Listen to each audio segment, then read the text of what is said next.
Maski daw po sikat at pinakamahusay na inventor sa mundo ay po pwede rin maging mistulang hari ng sablay. Isa pong halimbawa si Thomas Edison na dahil sobrang talino ay kung ano-ano rin daw ang naiisipan na gawin noon. Umabot po sa mahigit 1,000 patents ang nakapangalan sa kanya at kauna-unahan sa naimbento ang electric boat recorder. Bukod pa dito ang bombilya, phonograph, ang kauna-unahang commercial na dekuryenteng ilaw at power system, pati po mahalagang bahagi ng motion picture equipment.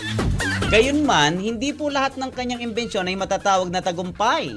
Isa na rito, ang noon ay naging questionable na sewing machine o makinang pantahi.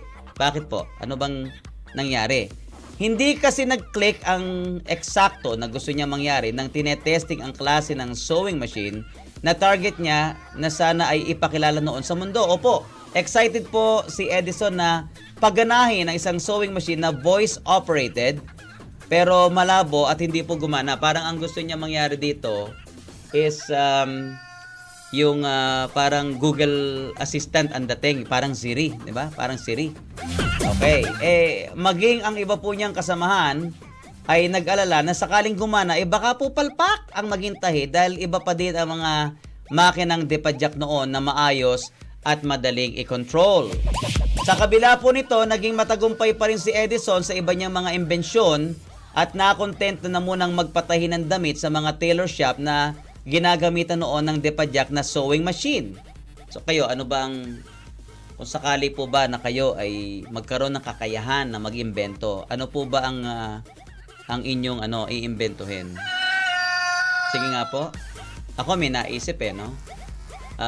Maganda siguro yung cellphone na mayroong alarm kapag iba na po yung thumbprints o yung kamay na humawak doon sa inyong phone. Bakit? Di po ba minsan merong mga nahahack dahil nagagalaw nila yung phone, diba? Or kahit may password, alam nila yung password, nakaka-penetrate pa din.